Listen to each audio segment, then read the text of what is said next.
નમસ્તે વિદ્યાર્થી મિત્રો, ગુડ મોર્નિંગ, જય મા મહાદેવ. કેમ છો? મજામાં ને? તને એજ્યુકેશન કેમ્પસ દ્વારા તમારો અભ્યાસ છે એ રેગ્યુલર રહે અને તમે અભ્યાસથી વંચિત ના રહી જાઓ એટલે આ કઠિન પરિસ્થિતિમાં આપણે ઓનલાઈન વિડીયો ટીચિંગની પ્રક્રિયા શરૂ કરી છે. આ પ્રક્રિયામાં વિષય વિજ્ઞાન, જેમાં આપણે 3 પાઠ છે એ પૂર્ણ કરેલ છે અને પાઠ 4 ઉષ્માનું પ્રસરણ છે એમાં આપણે પાઠ સમજી લીધો અને આના આગળના પીરિયડમાં સ્વાની અંદર પ્રશ્ન 6 સુધી આપણે કમ્પ્લીટ કરેલું છે. તો વિદ્યાર્થી મિત્રો, ચાલો આજે આ પીરિયડમાં આપણે પ્રશ્ન 7 1-2 વાક્યમાં ઉત્તર આપો તેના વિશે અભ્યાસ કરીએ. વિદ્યાર્થી મિત્રો, હવે જોઈએ પ્રશ્ન 7. નીચેના પ્રશ્નના 1-2 વાક્યમાં ઉત્તર આપો. પહેલો પ્રશ્ન, ઉષ્મા નયન. હવે ઉષ્મા પ્રસરણની 3 રીત હતી: ઉષ્મા વહન, ઉષ્મા નયન અને ઉષ્મા વિકિરણ. એમાં ઉષ્મા નયન એટલે શું? તો કે ગરમ પદાર્થના સંપર્કમાં રહેલી હવા ગરમ થતાં ઉપરની તરફ ગતિ કરે છે. એના માટે આપણે એક પ્રયોગ જોયો હતો. તમે પાણી છે એ ગરમ કરો છો તો સૌ પ્રથમ નીચેનું પાણી ગરમ થાય છે, નીચેનું પાણી ઉપરની તરફ આવે છે, ઉપરનું ઠંડુ પાણી નીચેની તરફ પ્રસરણ કરે છે, એટલે એની ગતિ છે એ બદલે છે. તો અહીંયા આપણે લખી ગરમ પદાર્થોના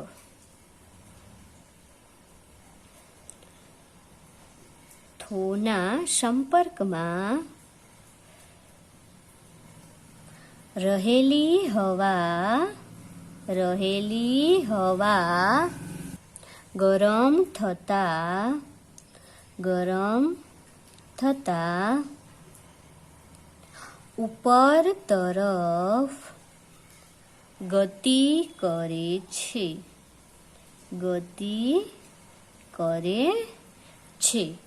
બાજુમાંથી ઠંડી હવા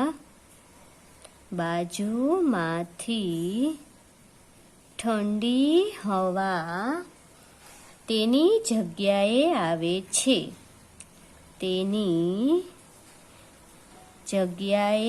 આવે છે. આમ હવા ગરમ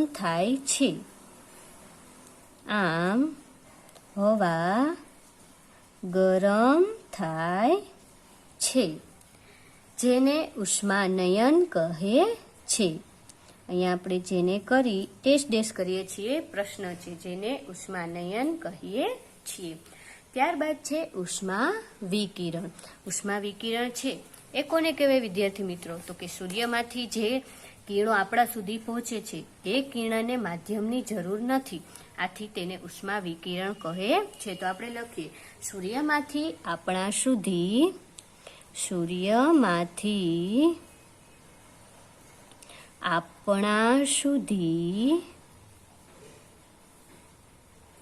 આવતી ઉષ્માને પ્રસરવા માટે, એટલે કે આપણા સુધી પહોંચવા માટે માધ્યમની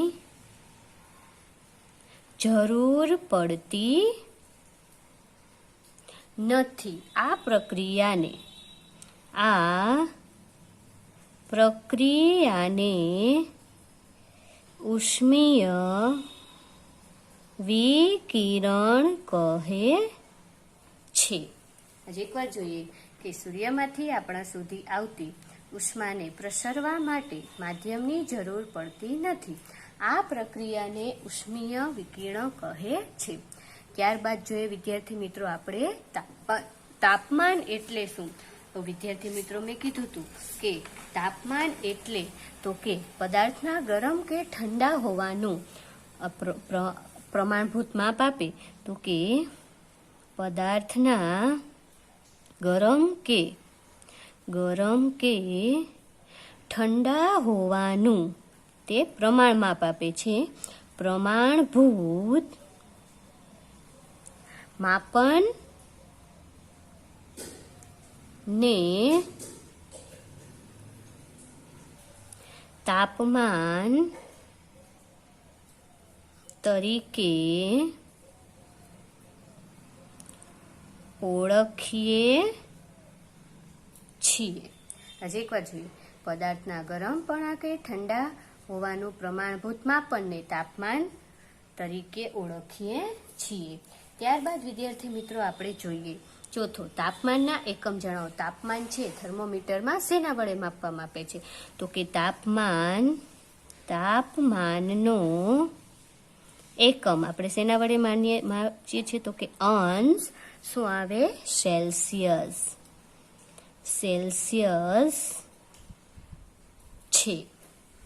તાપમાનનો એકમ અંશ સેલ્સિયસ છે। ત્યારબાદ જોઈએ પાંચમો પ્રશ્ન, તબીબી થર્મોમીટર એટલે શું? તબીબી એટલે કે ડોક્ટરનું। તો કે જે થર્મોમીટર વડે આપણા શરીરનું તાપમાન માપવામાં આવે તેને તબીબી થર્મોમીટર કહે છે। તો વિદ્યાર્થી મિત્રો આપણે લખીએ, જે થર્મોમીટર વડે આપણા શરીરનું તાપમાન માપવામાં આવે છે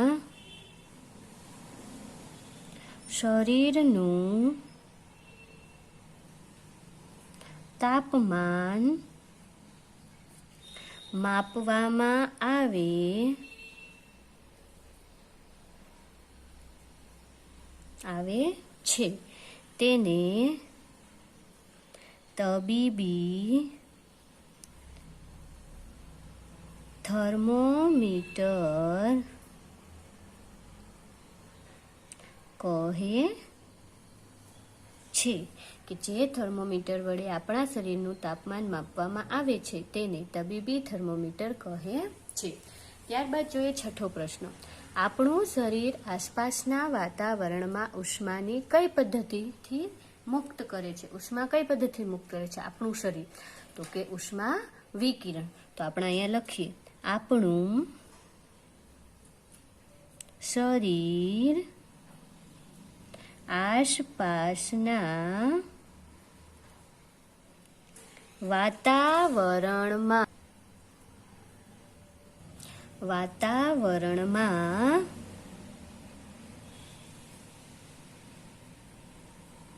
ઉષ્મા વિકિરણની પદ્ધતિથી મુક્ત કરે છે। ત્યારબાદ વિદ્યાર્થી મિત્રો આપણો સાતમો પ્રશ્ન કે દરિયાઈ લહેર એટલે શું? તો મેં સમજાવ્યું હતું કે દિવસ દરમિયાન સમુદ્ર કાંઠાના વિસ્તારમાં જે સમુદ્ર તરફની ઠંડી હવા હોય એ જમીન તરફ ગતિ કરે તેને દરિયાઈ લહેર કહે છે। તો આપણે લખીએ વિદ્યાર્થી મિત્રો, સમુદ્ર કાંઠાના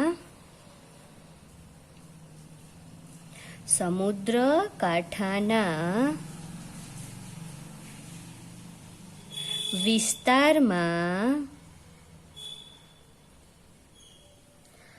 દિવસે સમુદ્ર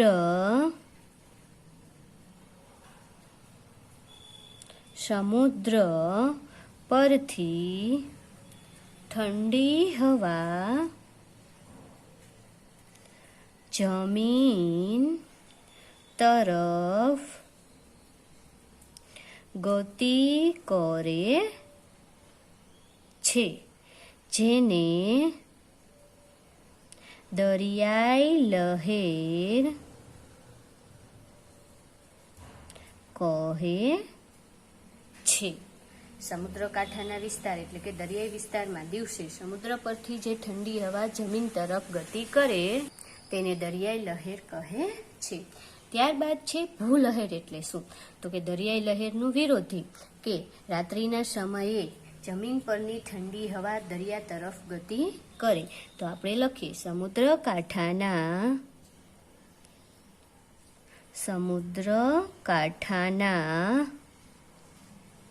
વિસ્તારમાં રાત્રિ સમયે જમીન પરથી ઠંડી હવા દરિયા અથવા સમુદ્ર તરફ ગતિ કરે છે જેને ભૂલહેર કહે છે કે સમુદ્રકાંઠાના વિસ્તારમાં રાત્રિના સમયે જમીન પરની ઠંડી હવા દરિયા તરફ જાય, જેને ભૂલહેર કહે છે. ત્યારબાદ વિદ્યાર્થી મિત્રો આપણો નવમો પ્રશ્ન છે, ઉનાળામાં આપણે કેવા વસ્ત્રો પહેરીએ છીએ, શા માટે?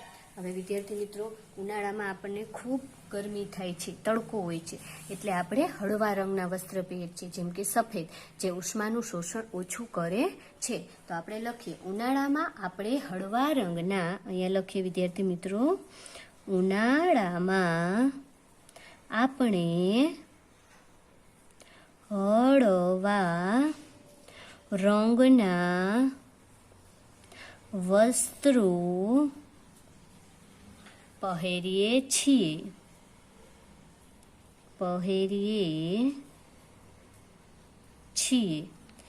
કારણ કે, શું કામ પહેરીએ છીએ? કારણ આપો. તો કે કારણ કે હળવા રંગની સપાટી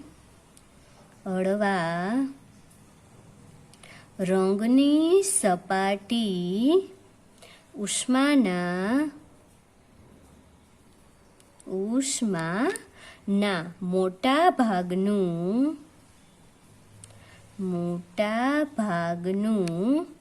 પરાવર્તન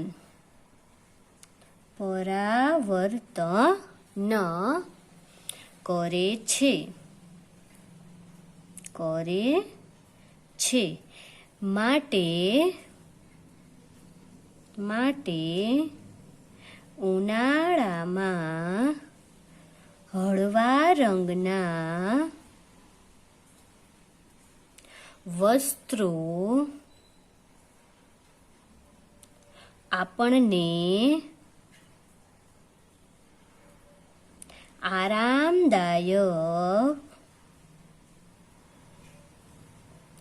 લાગે છે. હજી એકવાર જોઈએ વિદ્યાર્થી મિત્રો આપણે કે ઉનાળામાં આપણે હળવા રંગના વસ્ત્રો પહેરીએ છીએ, કારણ કે હળવા રંગની સપાટી ઉષ્માના મોટા ભાગનું પરાવર્તન કરે છે. માટે ઉનાળામાં હળવા રંગના વસ્ત્રો આપણને આરામ આપે છે, આરામદાયક લાગે છે. હવે જોઈએ વિદ્યાર્થી મિત્રો 10મો પ્રશ્ન, શા માટે અત્યારે ડિજિટલ થર્મોમીટર વપરાય છે? ડિજિટલ એટલે ક્લિનિકલ શા માટે નથી વપરાતું, એની જગ્યાએ ડિજિટલ. તો આપણે વાત થયેલી કે ક્લિનિકલ થર્મોમીટરમાં પારો છે એ ઝેરી છે, જો તૂટે તો એનો નિકાલ કરવો મુશ્કેલ છે. ડિજિટલ થર્મોમીટરમાં પારો આવતો નથી, આથી એનો ઉપયોગ અત્યારે વધ્યો છે. તો વિદ્યાર્થી મિત્રો આપણે લખીએ, કારણ કે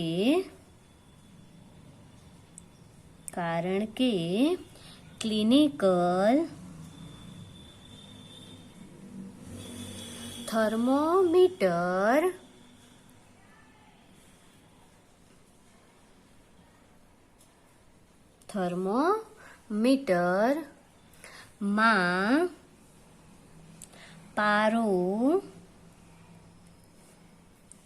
વપરાય છે. આ જે પારો છે એ કેવો છે? પારો એ ઝેરી પદાર્થ છે. વળી થર્મોમીટર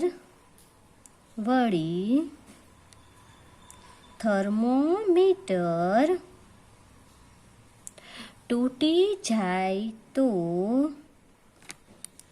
જાય તો પારાનો નિકાલ કરવો મુશ્કેલ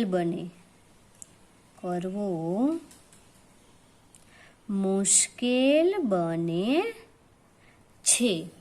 જ્યારે ડિજિટલ થર્મોમીટરમાં પારો વપરાતો નથી. આથી કરીને આપણે ડેશ કરીએ, કારણ કે પ્રશ્ન છે. આથી ડિજિટલ થર્મોમીટરનો વપરાશ વધ્યો છે. ત્યારબાદ વિદ્યાર્થી મિત્રો આપણે જઈએ 11મો. શિયાળામાં શા માટે ઘેરા રંગના વસ્ત્રો પહેરવા જોઈએ? તો વિદ્યાર્થી મિત્રો, ઘેરા રંગના વસ્ત્રો છે એ ઘેરા રંગને લીધે ઉષ્માનું શોષણ વધુ કરે છે.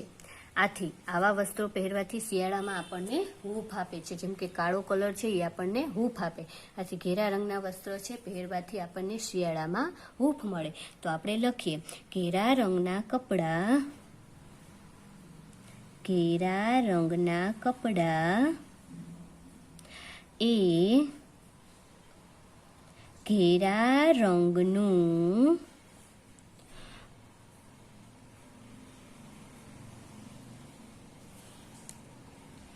ઘેરા રંગના લીધે ઉષ્માનું શોષણ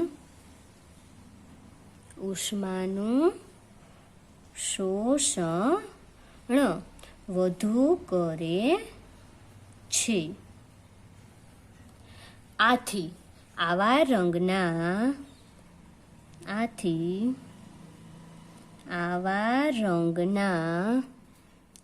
વસ્ત્રો શિયાળામાં આપણને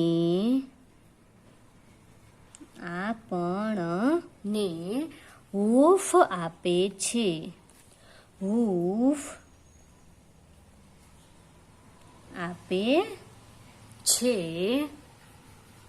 આથી શિયાળામાં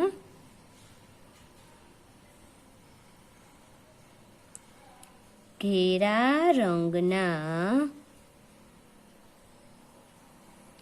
વસ્ત્રો પહેરવા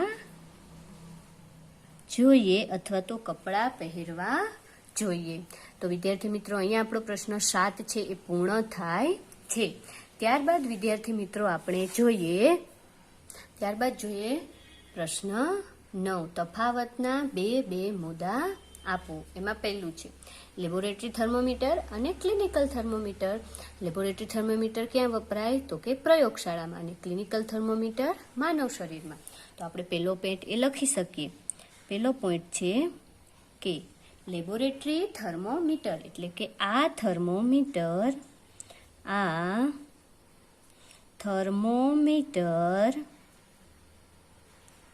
પ્રયોગશાળામાં પ્રવાહી દ્રાવણનું તાપમાન માપવા માટે વપરાય છે. અને સામે આપણે છે ક્લિનિકલ થર્મોમીટર. તો ક્લિનિકલ થર્મોમીટર છે વિદ્યાર્થી મિત્રો એ ક્યાં વપરાય? તો કે ક્લિનિકલ થર્મોમીટર છે એ માનવ શરીરનું. તો અહીંયા આપણે લખીએ પહેલો પોઈન્ટ, આ થર્મોમીટર માનવ શરીરનું તાપમાન માપવા માટે વપરાય છે. હવે આપણે એનો બીજો પોઈન્ટ લખીએ વિદ્યાર્થી મિત્રો. તો બીજો પોઈન્ટ કયો લખી શકીએ? તો કે આપણે એનું થર્મોમીટરનું ટેમ્પરેચર ક્યાંથી ક્યાં સુધી એમાં માપી શકાય, આપણે એ લખી શકીએ. તો અહીંયા આપણે બીજો પોઈન્ટ લખીએ વિદ્યાર્થી મિત્રો કે આ થર્મોમીટર લેબોરેટરી થર્મોમીટર છે એની રેન્જ કેટલી છે? ની રેન્જ -10°C થી 110°C હોય છે. જ્યારે ક્લિનિકલ થર્મોમીટર એટલે કે માનવ શરીરના થર્મોમીટરની રેન્જ કેટલી છે? તો અહીંયા આપણે લખીએ, આ થર્મોમીટરની રેન્જ 35°C થી 42°C હોય છે. તો વિદ્યાર્થી મિત્રો, આપણો પહેલો તફાવત છે એ પૂર્ણ થાય છે. હવે આપણે જોઈએ તફાવત બીજો તફાવત છે ઉષ્માના સુવાહક અને ઉષ્માના અવાહક. તો તો વિદ્યાર્થી મિત્રો, ઉષ્માના સુવાહક અને અવાહકમાં આપણે એની વ્યાખ્યા લખી શકીએ. જેમાંથી ઉષ્મા સરળતાથી પસાર થાય એ સુવાહક, જેમાંથી ઉષ્મા સરળતાથી પસાર ન થાય એ અવાહક. બીજો પોઈન્ટ આપણે એના ઉદાહરણ પર લખી શકીએ. તો આપણે એનો પહેલો પોઈન્ટ લખીએ વિદ્યાર્થી મિત્રો કે જે પદાર્થો પોતાનામાંથી ઉષ્માનું વહન સરળતાથી થવા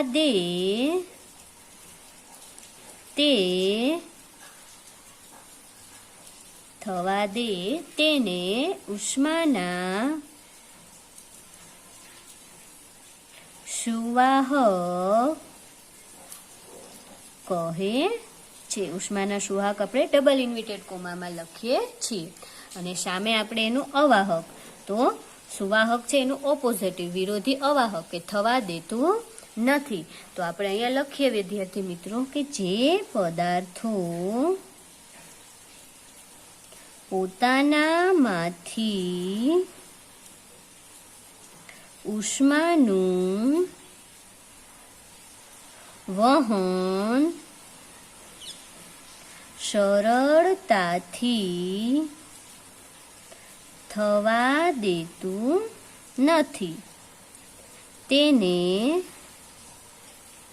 ડબલ ઇન્વિટેડ કોમા ઉષ્માના અવાહક કહે છે. ત્યારબાદ એનો બીજો પોઈન્ટ, તો બીજા પોઈન્ટમાં આપણે વિદ્યાર્થી મિત્રો લખી શકીએ કે ઉષ્મા છે એ શેમાંથી પસાર થઈ શકીએ. તો અહીંયા લખી શકીએ આપણે તાંબુ, ચાંદી, લોખંડ, એલ્યુમિનિયમ વગેરે ધાતુઓ ઉષ્માના સુવાહક છે. ત્યારબાદ વિદ્યાર્થી મિત્રો આપણે સામે છે ઉષ્મા અવાહકના ઉદાહરણ લખીએ. તો કે કાચ, પ્લાસ્ટિક, લાકડું, ચામડું વગેરે પદાર્થો